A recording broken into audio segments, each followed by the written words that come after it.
It was 1:20 in the morning when I finished my last task. The office building was empty. Lights flickered off one by one down the corridor until only the green exit signs remained, washing the walls in a sickly green pulse. I slung my laptop bag over my shoulder, stepped into the elevator, and pressed B2. Same route I took every night. The doors slid shut. The numbers counted down. 12, 11, 10. Nothing unusual. I even checked my phone, thinking about what I'd eat when I got home, how little sleep I'd get before the next shift. The car passed the first floor. B1. Then B2. I relaxed my hand, ready to step out. But the elevator didn't stop. The B2 display flickered and died. In its place, a new number appeared, -3. There were only 2 basement levels in this building. I hit the door open button. Nothing. I hit it again. Still nothing. Then the numbers kept falling. -4, -5, -6. My hand hovered over the panel, but I wasn't scared yet. It was more confusion, because the elevator wasn't malfunctioning. It wasn't dropping or shaking. If anything, it was smoother than usual, gliding downward like it was following a route that had always existed, one that simply wasn't on any blueprint I knew. I pulled out my phone. Full bars dropped to no service. The carrier name dissolved into gibberish. I tried to make a call, but the screen just sat there, frozen, as if the device no longer understood what kind of network it was supposed to connect to. It wasn't that the signal was gone. The signal here belonged to something else. The lights flickered. When the display hit -10, the cabin went dark. Only the red emergency bulb remained, washing the metal walls in a deep crimson that stretched my shadow across the floor until it looked like it belonged to someone else. Then, a soft click, something catching in the seam of the ceiling panel.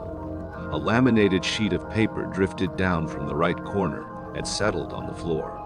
Yellowed, worn at the edges. I picked it up. 5 words in bold black ink across the top. The basement protocol. Beneath them, smaller text. Strict compliance mandatory during anomalous descent. I don't know why, but in that moment I didn't think it was a prank.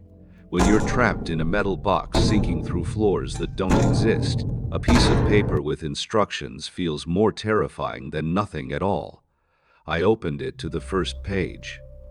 Rule 1. Remain silent. Below -10, the elevator no longer fully belongs to its original space. If you hear footsteps on the roof, do not look up, do not respond. Do not confirm the source. My hand froze, because right then, I heard it. A thud, like a leather sole pressing down on sheet metal. Then another, slow, deliberate. Someone was walking across the top of the elevator car, pacing from one end to the other. I glanced up at the ceiling for a split second, then forced my eyes down to my shoes, remembering the words. Don't confirm. The footsteps moved left, then right, then stopped directly above me. The cabin was perfectly still. I could hear my own breathing, my own heartbeat hammering against my ribs. A voice came through the ventilation grate. Sir. My body went rigid.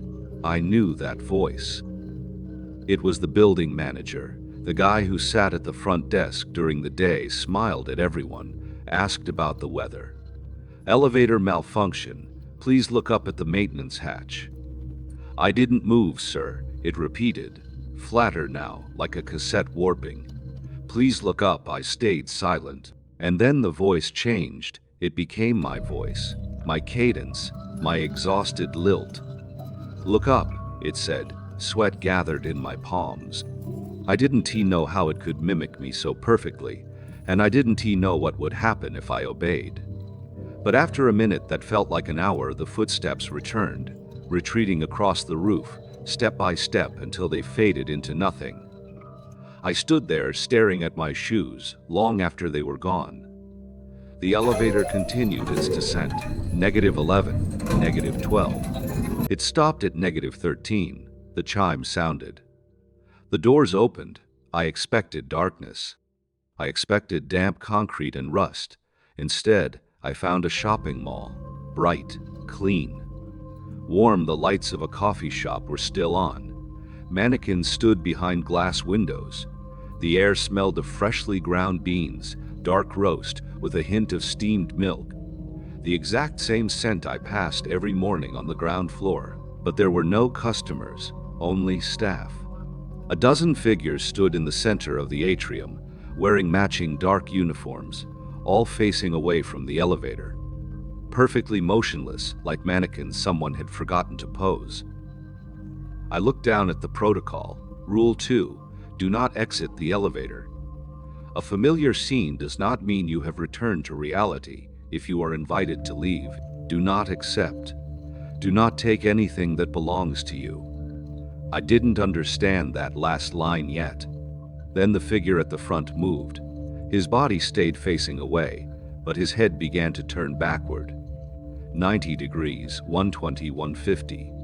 The tendons making a soft, wet crackling sound like damp wood splitting. His torso remained facing the atrium, but his face was now looking directly into the car. It was an ordinary face. Tired eyes, unshaven jaw, no blood, no grin, no monstrous distortion. Just a man who looked like he worked too much overtime. "You finally made it," he said. His voice was flat. "Empty. Please confirm your identity." Behind him, the others began to turn in perfect synchronization. A dozen bodies with a dozen heads rotating backward, all at once, like puppets pulled by the same wire. I slammed the close button. As the doors narrowed to a slit, a hand reached through. I flinched back, but the hand didn't grab me. It simply held out a card, white, sharp-edged. When I saw the photo, my blood stopped. It was me. The name was mine. Below that, a department I had never heard of, Anomaly Maintenance Division. Through the gap, the man spoke again, his lips barely moving. "Your position," he whispered, "has been vacant for a long time. The doors sealed shut." The protocol in my hands turned itself to a new page, as if blown by a draft that wasn't there. Rule 3, do not trust all the rules. If the protocol demands obedience and the system demands proof, choose silence. The descent resumed. The numbers raced downward. 14, -27, faster and faster, blurring until they no longer felt like floors at all, just measurements of depth. The air inside the cabin shifted. Not colder, denser. Like plastic wrap tightening around my face, I looked at the employee card in my hand. It was growing cold, but not from the metal. The chill seeped from inside it. The photo had changed. The me in the picture looked calmer now, almost expectant. I looked away. At -40, my ears began to ache from pressure. Then the red emergency lights stabilized into a soft, even white glow that cast no shadows. The deeper we went, the more normal the cabin felt. Comfortable, too comfortable. I smelled something faint but unmistakable. Home cooking. The specific scent of soup simmering on a winter evening, the kind that greeted me when I came home from school as a child. Then I heard her voice. "Dinner's ready. Come home." My body locked up. It was my mother. I hadn't heard that voice in years. Without thinking, I took a step toward the doors. The protocol flipped to a new page on its own. Rule 4, do not answer the voices you want to hear. Below -50, the elevator will attempt to restore your emotional stability. It will access your safest, most familiar memories, those most likely to make you lower your guard. The memories may be real, the one calling you is not. I stopped. Her voice came again, closer this time, just beyond the doors. "Why aren't you back yet?" She sounded so close, I could almost see her standing there in her apron, holding a ladle, annoyed that I was late. My hand drifted toward the open button. I hesitated.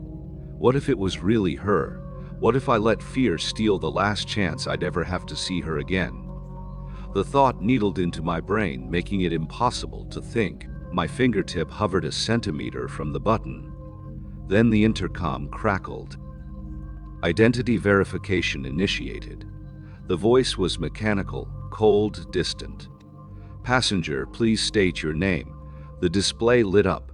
A single prompt: enter name. My chest tightened. The protocol had warned me not to answer when something called my name, but this wasn't a voice. It was the system. If I didn't comply, what would happen? Would I be trapped here forever? The intercom spoke again. Identity confirmation failed. Please complete input within 10 seconds. The countdown began. 10, 9, 8. My breathing turned shallow. This wasn't a monster. This wasn't some unknown horror. It was a reasonable request. Type my name. Confirm my identity. Maybe the elevator would reset. Maybe I'd wake up. But the protocol said, do not prove yourself. Why? What did the system want to hear me say? 7-6.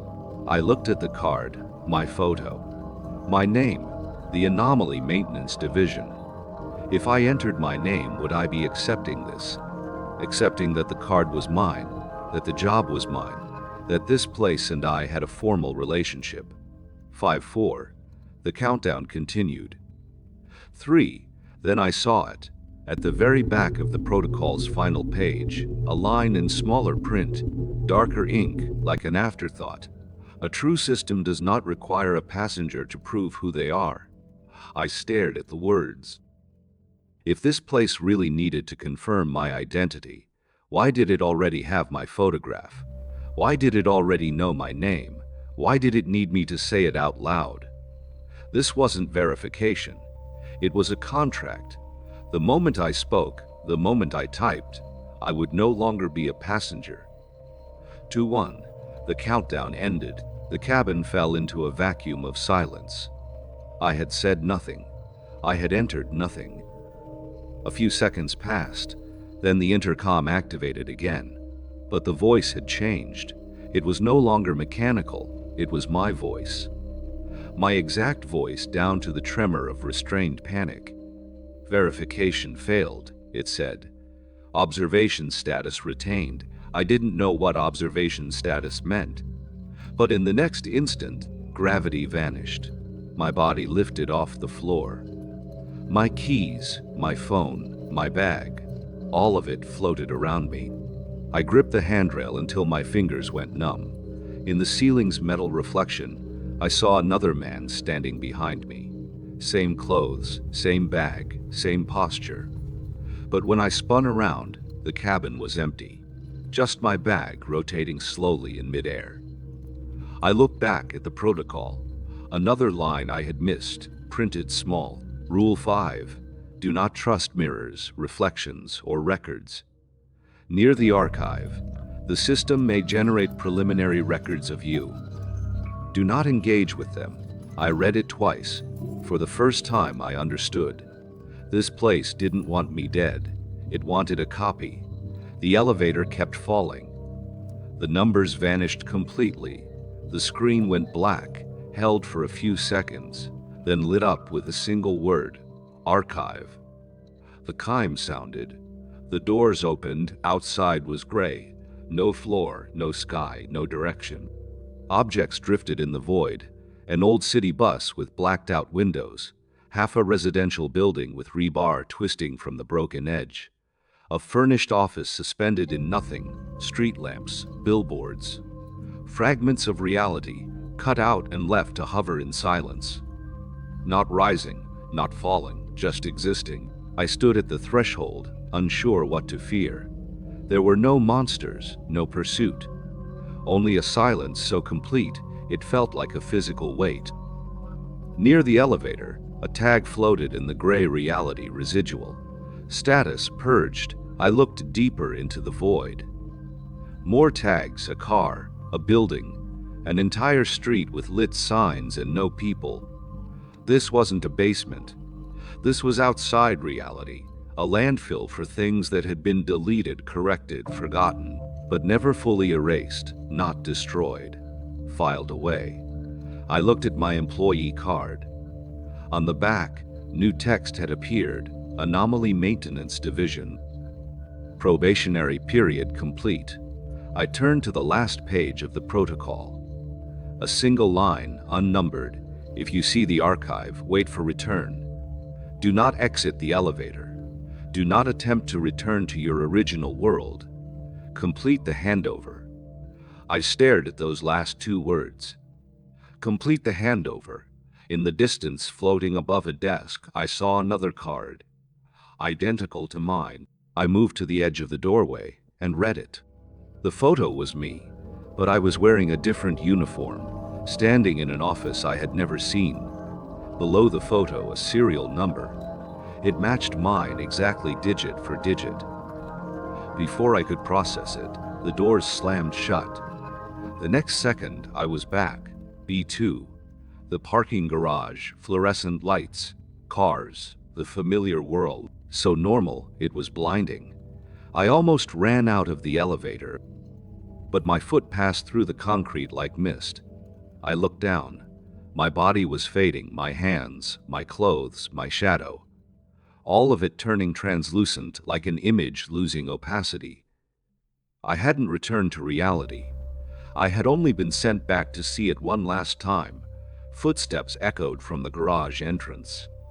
A man walked in, head down, phone in hand, laptop bag over his shoulder. I saw his face and went cold. It was me, from 1 minute ago. He reached the elevator, pressed the button, stepped inside. He never looked up. Never saw the transparent version of himself standing a few feet away. I tried to shout. No sound came out. I tried to reach for him, but my hand passed through the metal frame. As the doors began to close, my right arm lifted, not by my will. I felt nothing. The basement protocol was in my hand, yellowed and worn. My arm extended through the narrowing gap. The other me looked up, confused, and took it. The moment the paper left my fingers, 2 lines of text bled across the back. Black, crisp, fresh, employee ID generated. Handover complete, the doors sealed inside. The other me looked down at the protocol. The display lit up, B2. Then -3, the car began its descent. Above the elevator bank, the floor indicator flickered one last time. Not a number, not a time. Just 2 words: on duty.